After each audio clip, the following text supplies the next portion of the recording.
Salut, bienvenue sur ma chaîne, je m'appelle Estelle et aujourd'hui on se retrouve pour que je te donne quelques conseils pour que tu puisses réaliser ton propre sweat en crochet. Moi j'ai réalisé ce sweat là en inspiration de celui-ci. Il lui ressemble pas parfaitement parce que le mien est moins oversize à ce niveau, de toute façon je vais te montrer dans la vidéo, mais il est super cute. Donc je me suis dit que je pourrais te donner quelques conseils qui pourraient t'aider à réaliser tes futurs sweats en crochet. Donc si cette vidéo t'intéresse, n'hésite pas à liker, partager et à t'abonner. Et let's go pour la vidéo.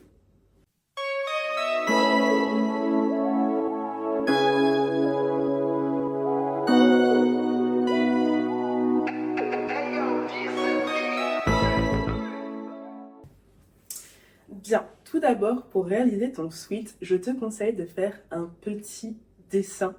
Parce que crois-moi, c'est hyper utile et tu vas pouvoir noter toutes les informations dont tu as besoin.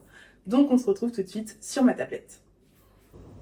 Alors, objectif c'est d'avoir ce sweat là.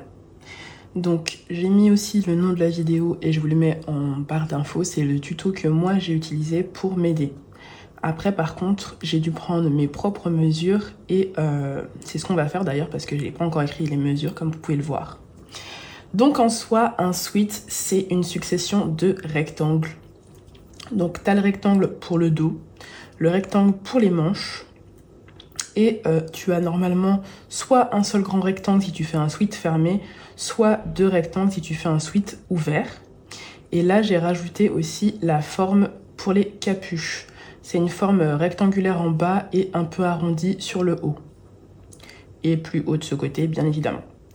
Donc, voilà un peu à quoi ressemble le croquis pour te faire un pull. En fait, un pull ou un sweat ou un hoodie, peu importe, c'est que des rectangles. Une fois que tu as compris ça, tu as compris la base. Du coup, ce qu'on va faire, c'est qu'on va aller mesurer tout ce dont on a besoin. Donc, ton maître, c'est ton meilleur ami pour réaliser une tenue, peu importe laquelle. Donc, let's go pour les mesures.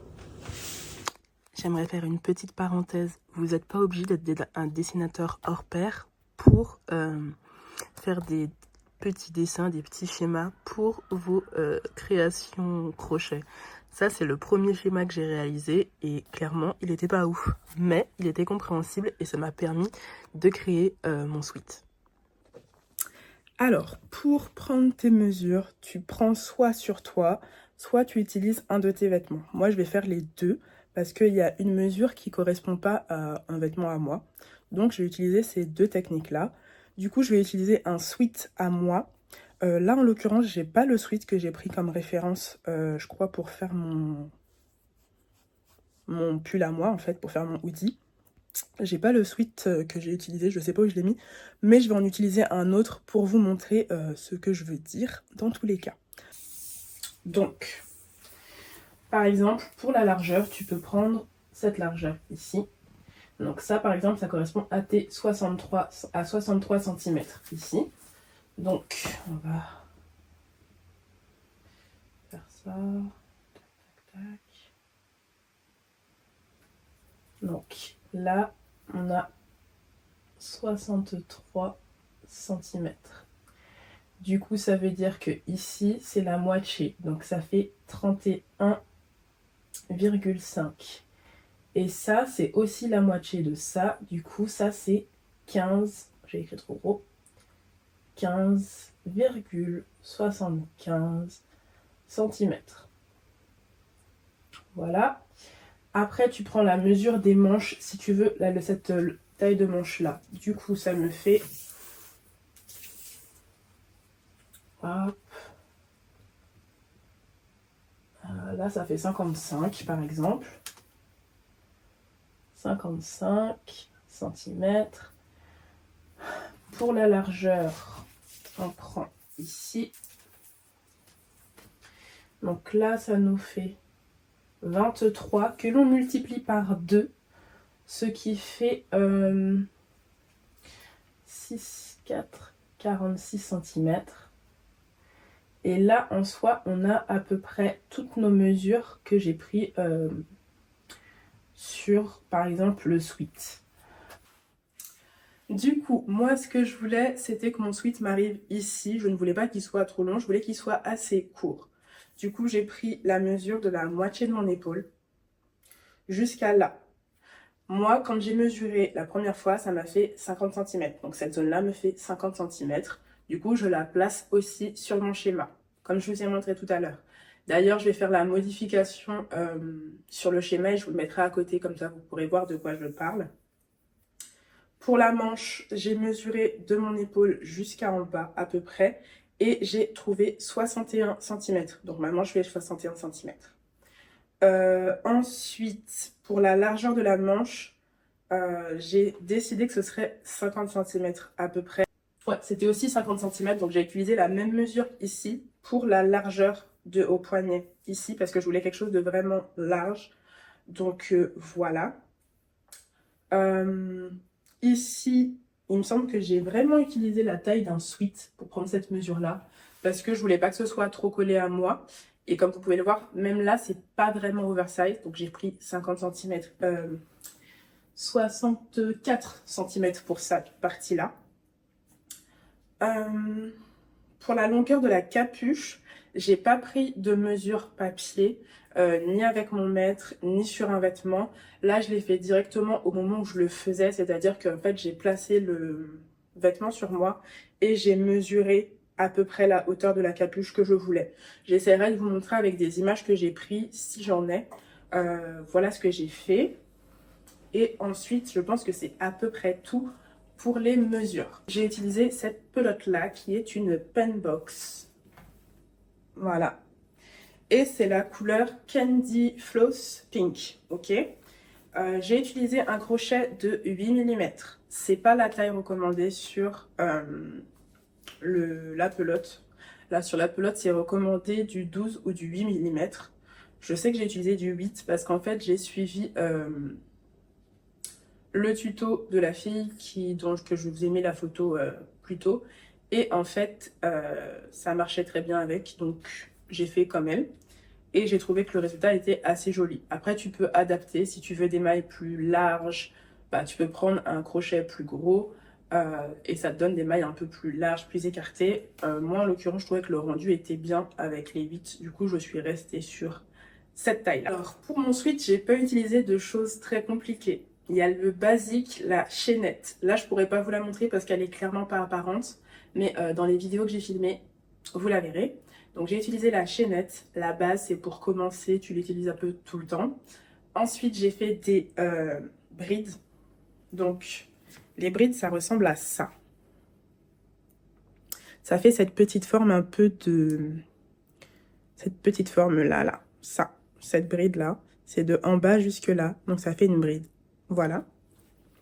Et j'ai utilisé des mailles serrées que l'on peut voir ici pour le tour de la manche.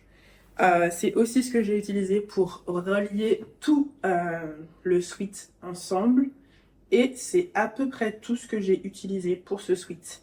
Donc vous voyez que par exemple pour faire un sweat comme ça, on n'a pas besoin de connaître 10 000 styles de mailles.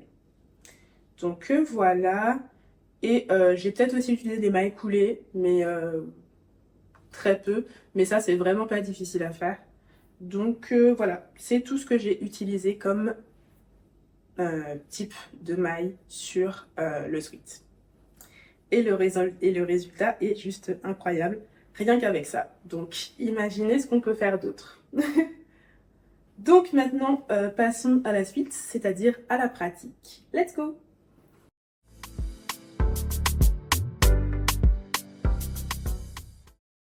Bien, guys, on se retrouve quelques jours après.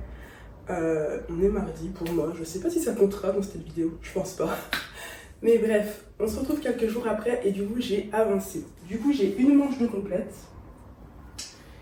Donc, je vais vous la montrer. Ça fait une manche. Elle est bien longue, comme vous pouvez le voir.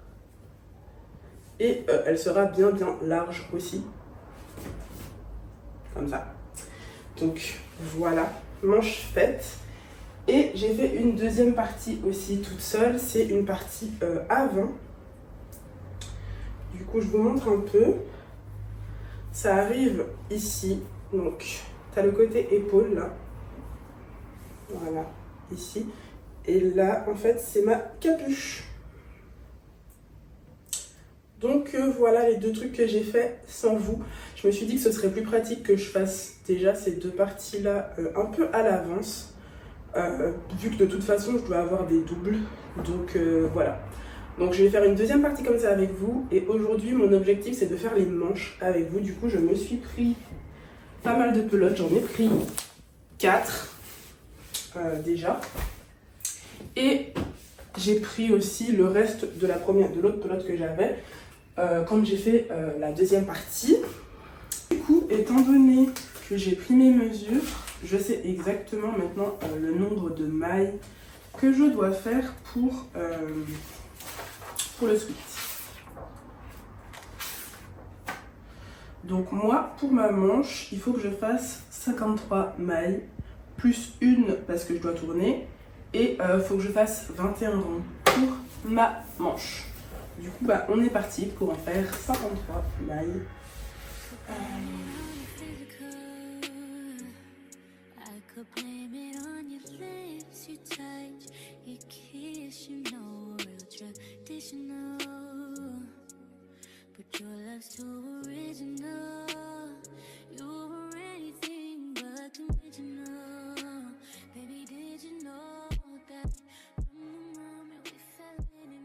Pour faire une bride, il faut faire un jeté, passer dans la maille du dessous, on tire le fil en dessous, ensuite on fait un jeté, on passe dans les 2 premières boucles, puis un jeté, on passe dans les 2 deuxièmes boucles. Et on refait la même chose, je vous montre une seconde fois. Un jeté, on passe dans la maille, un jeté, on récupère, on refait passer un jeté dans les 2 premières boucles, puis un jeté dans les 2 deuxièmes boucles. Et voilà.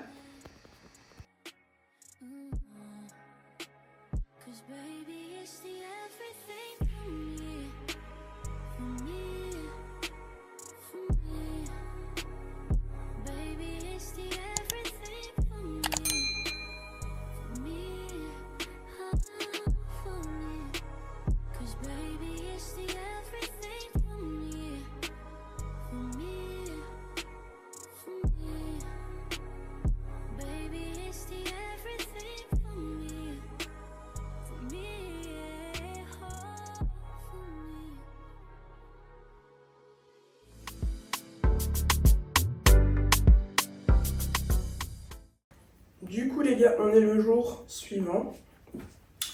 Ça avance plutôt bien. Comme je vous ai laissé hier, j'avais pas terminé. Mais cette fois-ci c'est bon. Du coup j'ai 2 manches. Donc on a 2 manches. Donc c'est cool. Là du coup, c'est une manche ça? Ah non, c'est pas la manche. Ça c'est l'autre manche. Voilà, on a les 2 manches, comme je disais. Taille égale, nickel. Du coup, c'est bon. Pour cette partie, on va passer à la partie suivante. Du coup, je vais m'occuper de faire la deuxième partie comme ça. Et après, il me restera que le dos à faire. Donc, je suis trop contente, ça avance plutôt bien. Bien, alors j'ai checké, je dois me faire une ligne de 39. Je dois me faire une ligne de 39 mailles.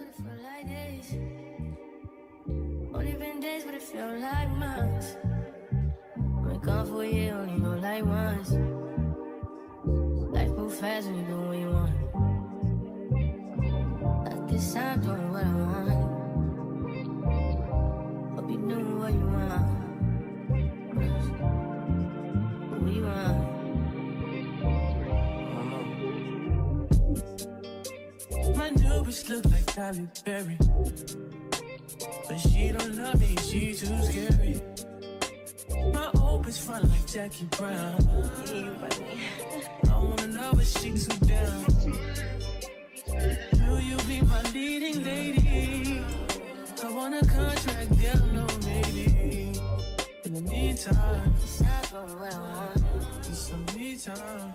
Ah, et je crois que je vous ai pas dit, mais faire du crochet, ça fait un peu mal aux mains au début surtout. Là, moi, en soi, ça va beaucoup mieux qu'avant. J'ai moins mal aux mains qu'au début quand je venais de commencer. Mais il faut savoir prendre des pauses, s'étirer, étirer ses mains, tout ça, parce que ça travaille pas mal. Moi, hier, j'ai des petites douleurs au pouce. Donc, faut que je fasse des pauses, que je m'arrête, faut pas que je fasse que du crochet dans la journée parce que ça peut aller loin si on fait pas de pause, si on prend pas soin de ses mains, etc., etc. Donc, n'hésitez pas, quand vous faites du crochet, prendre des pauses pour éviter les tendinites, les problèmes, vous savez. Donc, voilà. C'est un petit truc qu'on vous dit pas souvent. Je crois que pour l'instant, j'ai trouvé qu'une personne qui en avait parlé, ou deux, qui disaient qu'elles avaient mal aux mains, mais c'était pas forcément le truc qu'on dit tout le temps. Donc, voilà. Après, je pense que les mains, après, finissent par s'habituer aussi. Mais au début, on sait jamais, quoi. Vaut mieux prendre le temps de se poser, de s'étirer,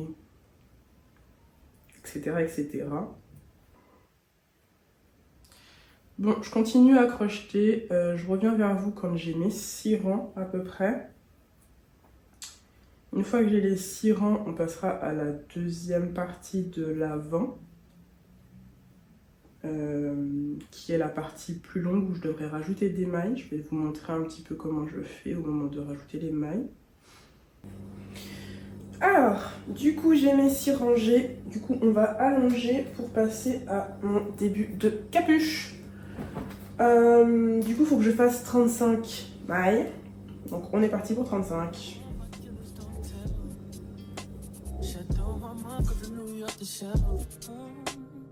Now my picture's to Chanel. Will you be my leading lady? I wanna coach you and get to know me, baby. In the meantime, it's not going well. Get some me time. I don't know if you know what you are. Only been a few hours, but it feel like days. Only been days, but it feel like months. Et du coup, ça m'a fait allonger de ça. Donc, en gros, histoire de vous montrer un petit peu, sur le modèle d'avant, le premier modèle, là, j'ai fait cette partie-là en entier.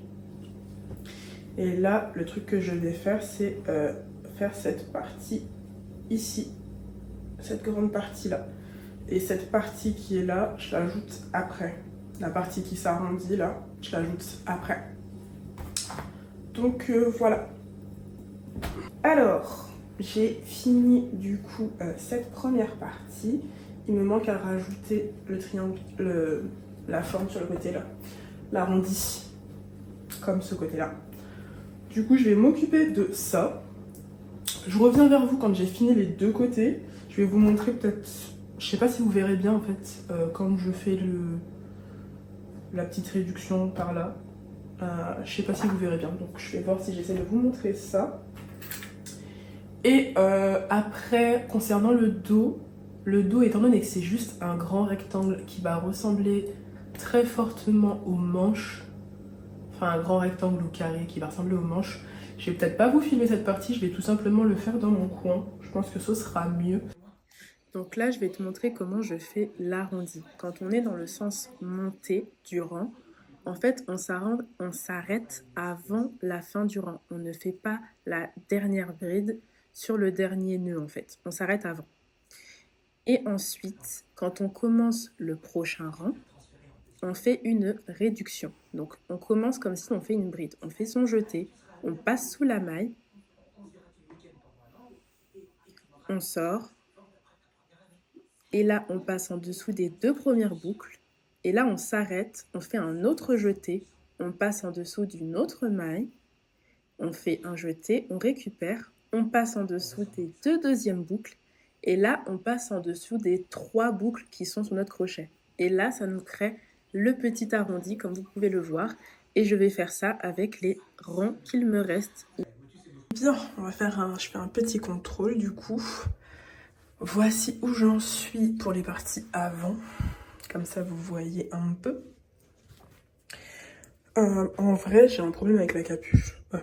En vrai, j'ai un problème avec la capuche. Pas un gros problème, mais en soi, il me manque une maille. Et je sais pas si c'est hyper dérangeant ou pas. Voilà. J'aime bien, mais je sais pas. J'ai la flemme. En fait, j'avais la flemme. J'ai vu l'erreur et tout. Mais j'avais la flemme de défaire pour refaire. Juste à cause d'une maille.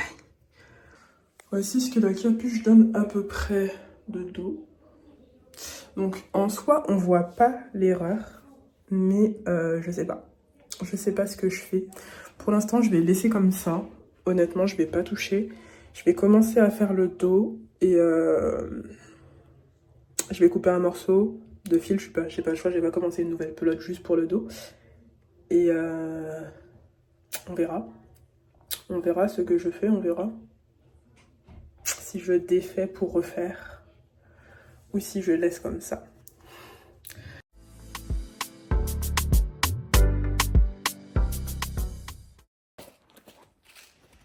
Bien, guys, on se retrouve le jour suivant. Alors, la nuit dernière, j'ai fini les différentes parties, c'est-à-dire la partie avant que j'ai refaite en entier. Et j'ai aussi terminé le dos, qui était du coup le simple rectangle dont je vous ai parlé.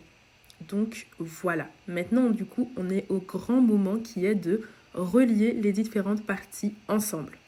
Pour cela, comme je vous l'ai dit plus tôt, j'ai utilisé des mailles serrées. Donc là je commence tout simplement par relier le fil. J'en profite aussi pour ranger tous les fils qui dépassent à l'intérieur des coutures. Ça permet de ne pas avoir à le faire plus tard, ça s'appelle un gain de temps. Donc là, je vais faire une sorte de maille coulée. Je passe juste mon fil d'un côté à l'autre et je fais une boucle à l'intérieur. Voilà, et là, je passe mon fil à l'intérieur. Maintenant, je vais faire une maille serrée. Donc, tu passes de l'autre côté dans les deux mailles et tu passes dans chaque côté du sweat, du côté d'avant et du côté arrière. Tu tires le fil à l'intérieur et tu passes le fil en dessous après des deux boucles. Et là, tu as ta maille serrée. Et je vais faire ça tout le long de ma manche en prenant bien soin de cacher les fils comme je vous ai dit plus tôt.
Un peu ensuite, du coup là j'ai tout rassemblé.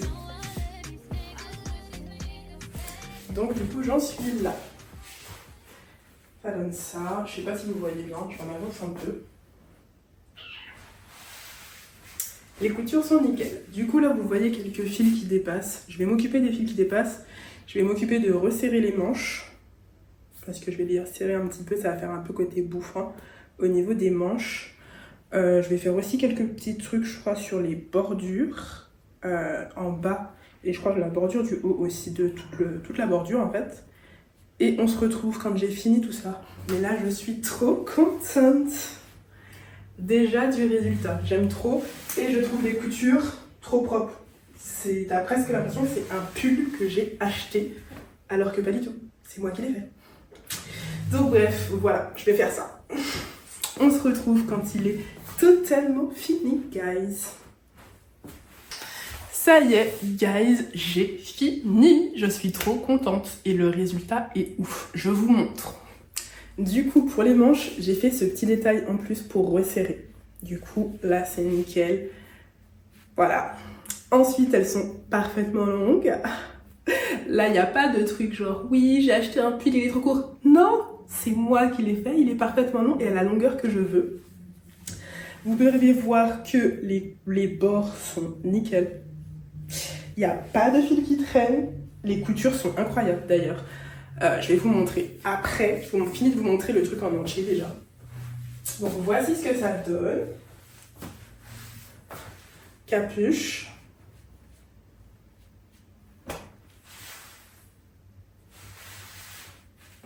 Et je vous montre un peu vite fait les coutures à l'intérieur qui sont super clean.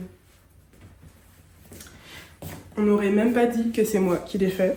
Là, la couture niveau capuche, tout ça. Au niveau des manches, à l'intérieur, c'est hyper discret. Là, du coup, les gars, ce que je vais faire, je vais vous faire une petite tenue avec et je reviens.